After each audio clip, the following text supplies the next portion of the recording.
Manguddoo intala xiqqoo fuudhe tana seera shari'aatiin isinii hima caqasa. Homaa waliin dhabdaniiyyu. Seera shari'aatiin isinii hima. Sheeka manguddoo intala waggaa 20 fuudhe san. Nabi alayhi salaatu wassalaam waan jedhan nama sadii rabbiin guyyaa qiyaamaa isaan hin qulqulleessu. Ammas ija rahmataatiin hin laalu.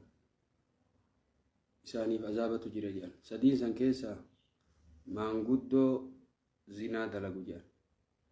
Maaliif jennaan waan zinatti isa waamutu hin jirre ka. Fedhiin isaatu hin jiru. Kanuma waliinuu maaliif zinatti deema? Osoo dargaggeessa ta'e fedhii itti jira jedhan. Manguddoo zinaa dalagu jedhan. Sababaan isaa fedhii namootiin gara zinaatti isa waamtu hin jiru. Maaliif kana dalagaa jedhan. Kanaaf manguddichi kun fedhiin isaa qaccee. Intalli waggaa 20. Intalli kama daayiparii ammootiin itti gootu rakkoo guddaa nama manguddoo akkanaatiin kennina. Shari'aan teenna waa shallaalti. Waa sadi ammootiin hin dhiifna waa lama qofatu laalama. Warra waa shan shartii jedhee jira. Duniyaa, dalagaa, sanyii, kufuu hiriyyummaa, diinii. Kana keessaa wanni ilaalamu diinii. Inni diinii qabaachuu, isiin diinii qabaatu kufuu ummaa gita walii ta'u. Inni waggaa ammootiin 25 yoo ta'e, isii waggaa 40 yoo taate rakkoon qabu. Faallaan kanaa hoo inni waggaa 40 ta'e, isii waggaa 25 yoo taate homaa rakkoon qabu. Inni dalagaan isaa liistiroo ta'e, isiin haftaamii yoo taate hin ta'u warra jedhe jira. Inni duniyaa qabaatee isiin hiyyeette yoo ta'e hin ta'u warra jedhe jira. Inni ammoo bilisa ta'e isiin gabra yoo taate hin ta'u warra jedhe jira. Sadin laalamu laman laalamu. Diinii qabaatu gamaa gamana. Inni diinii qabaatu isiin diinii qabaatu kufu'ummaan laalamu. Hiriyyummaa gita walii ta'u. Kanaaf manguddoo nama akkanaatitti intala waggaa 20 kennu jechuun intalli tun waa 5 dhabdi. Manguddichi waa 5 argata. Manguddichi hin muuxata. Isiin hin muuxattu. Manguddichi gabbina qaamaa fida. Isiin huqqina qaamaa fiddi. Manguddichi fedhii nyaataatu banamaaf. Isiin fedhiin nyaataa cufamaa fi deema. Manguddichi sammuun isaa banamaa deema. Isiin sammuun isaa dhiphataa deema. Akka kana jedha kitaabni. Inni waa 5 argata. Isiin waa 5 dhabdi jedha. Keessatti fulaalaa. እንዴት ናችሁ? ሰላም ናችሁ? አከም ጅርታ ጅሪ ተኩ ለማሰዲ ከመለኹም አታድሓን ዲኹም ከፈለየኩም كيف الحال تمام ዋው አንድ ወዳጄ ነውና ይሄ ቪዲዮ ላከልኝ። ምንድነው አባቴ አልኩት። ምን ላርጎ ነው ማናት አልኩት። እሱ ደግሞ በቃ እዛ ሚዲያ ላይ ነው የሚያውቃትና እዛ ቲክቶክ አየኋትና አይዞሽ የኔ እናት ከሽግርሽ አይበልጥም በላት አለኝ። ከሽግርሽ አይበልጥምና አይዞሽ ገለቴ በላለኝ። ኦኬ እሺ አልኩት። እናንተ አስተያየት ስጡ።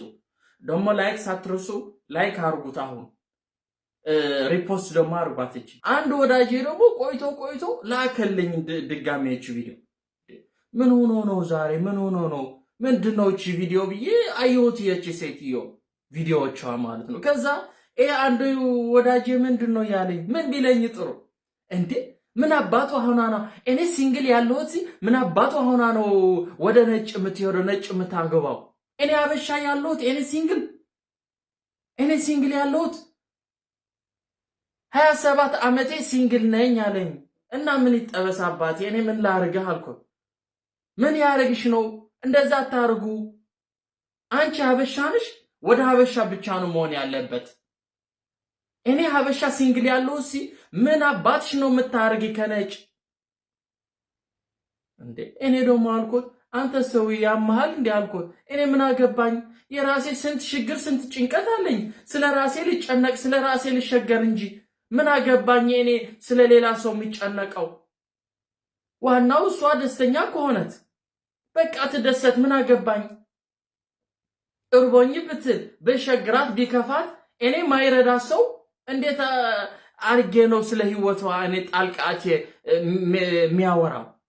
እኔ ጥሩ ነው የሚያወራው ወዳጄ ጥሩ ነገር ነው ደግሞ የሚመኘላት እቺ እህታችን በቃ ደስተኛ ትመስላለች ቪዲዮ እንዳየ ነው በቃ ደስተኛ ትሁን የሚያስደስታ ህይወት ይሁንላት እኔ ምን አገባኝ ወዳጄ አልኩት አንተ ሰውዬው ያማል እንዴት ነው እንደዛ የምትለው ሀበሻ ናት እኮ እኔ ሲንግል ያለው እኔ አላሳዝንም ማለት 27 ዓመቴ ሲንግል ነኝ እኔ አላሳዝንም አንተ ግን ኩፉ ነህ አለኝ እንዴት ነው እኔ ኩፉ የሆንኩ ወዳጄ ለሷ ትዳራ በጥብጬ ለአንተ ልሰጥህ ነው ያሰብከው እንዴ ፈጣሪ እኮ ያዩ ወዶ ምን አገባኝ እኔ እሱ የፈጣሪ ሰው ነው እሷ የፈጣሪ ሰው ናት እሷ የሚያስፈልጋት የሚያስደስታት ሰው ከመረጠች ሁለተኛ ደግሞ ይሁንና አይሁን ቤተሰቧ ነው የሚያወሩት እንጂ እኔ ምን አገባኝ አልኩት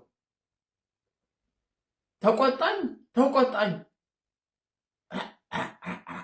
እና እኔ ምን ልበለው አባቴ ምን ልበለው እሱ ወዳጆቼ ምን ልበለው ምን መበል አለብኝ የራሴ ስንት ችግር ስንት ጭንቀት ያለኝ ሰውየው ስለ ሌላ ሰው እንዴ እቺ ደስተኛ ትመስላለች በትዳሯ እንዳይዋት እና ጣልቃ ገብቼስ ምን አገባኝ ነው እኔ ጣልቃ ገብቼ አንቺ መፈታት አለብሽ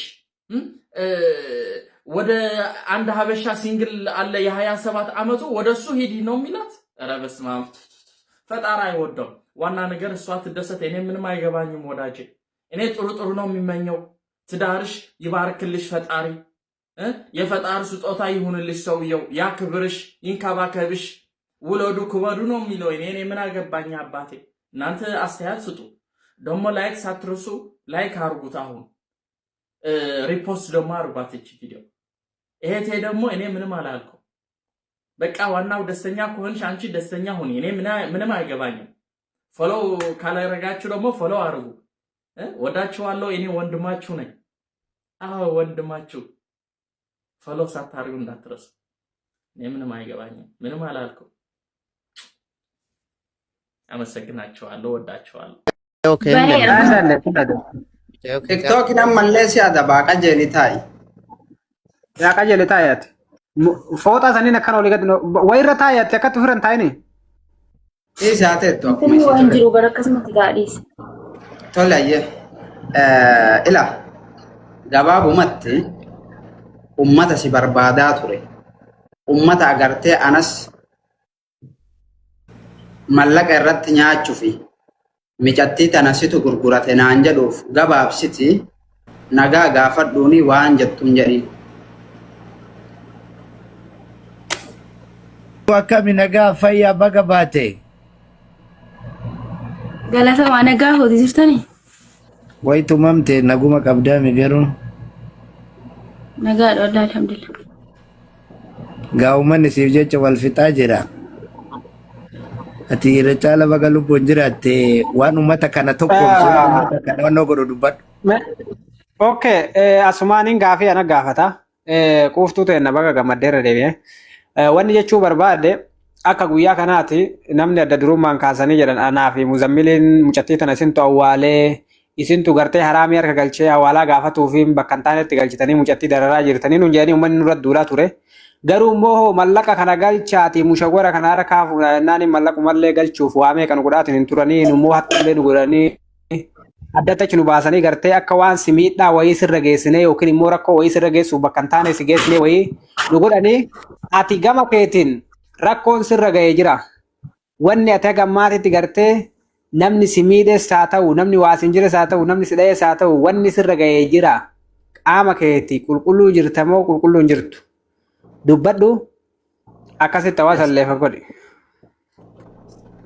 tokko faratti oromoo warna naqamartan galatooma bayeen jira garummoo isin mettena jendana mugudachuu malee nama fayyadu tokkitti nama fayyada addunyaa kanarratti hundi yoo atama beekamtee argachuuf illee taate rakkina malee kan akkasuma godhee ooyii beekamtee ooyii jawwadu wayii miti isin galee muzambiliin yoo ta'e immoo wanti narra ga'e tokkitti hin jiru garuu aramni achi na fuudhee bakka sanatti si deebisamoo naan jedhe hanga birriin galuttu meeroo obboleessi kee naan jedhe fakkeenyaaf nama maatii gaariillee qabu miti isin galu obboleessi koo isa hidheeni ennaan achi booddee alkan guutuu arabii ittaasaa ture alkan guutuu rafiitirraa nakaasee bakka sanatti si deebisamoo nama maallaqa si gashuutu jiramoo naan jedhe balaa buusaa ture achumaan muzeetti himee muzeetti iyyuu bira dhaabbatee ankaan isatti siifin erga an obboleettii isiiti anaan gaafatta bakkeetti hin gatin jedheen gadin si baasanaan jedhe aramni feena fuudhe iyyuu jechuudha maallaqa naan kennitu taanaan jedhe jechuudha aramnis dalagaa isaatiif malee wayii fira koodhiti waan silkaa irra qaba. Muzeenis wanti inni balleessa tokko hin jiru nu ajandaa dheereffachuuf miti tokkoffaa lubbuun kophaa'utti gammadee malee na dhukkubee nan muzeetu kiniini kenniifiiti yaani marfellee ogeessiteen waan meeqatti dubbataa ture jechuudha wallaahi laazim dhugaa dubbachuu yoo ta'e na dhukkubee nan anuuf hin beeku sosan ajandaa godhattanii maal jettan ajandaa dheeressuuf miti namni immoo dur uffataa dheema jiraata rakkina isaa dhoskeetii ani uffataa rakkina koo dhoskeetiin jiraataa ture malee wayi ajandaa wayi fidadhee miti na beektan hundi keessaniyyuu kanaafiyyuu isarraallee gadi bu'aati yoo dhugaa Oromoo ajandaa dhiisanii dhugaa na gargaaruu barbaadan na gargaara mana madamii keessa dalagadhee dhaggeeffadha dalagadhee Oi bakka sana natu sirraatti. Sinaan baane bakkee dalagatatu dhaggeeffadha qofa dura itti hima yoo gargaaruu dandagaa malee muzeen akkas godhee hin miidhee maal hin jedhina Oromoo wanti na miidhe tokko ittiin hin jiru araba harkaayyuu naggatee hin bayeemi Oromoo waa tokko na miidhe Oromoo yoo gargaaratan na gargaara yoo ajandaa immoo ajandaa Ooftu mataa dubbii waan sirraa barbaannu dhageenyee jira gabaabsi. Walumaa galatti dhaggeeffadhu qooftu wanni muzeenis ta'e wanni kana booda jiru hin jiru gabaabaa. Ammaan wanni ati barbaaddu maal inni afaan Oromoo qulqulluu haasofna.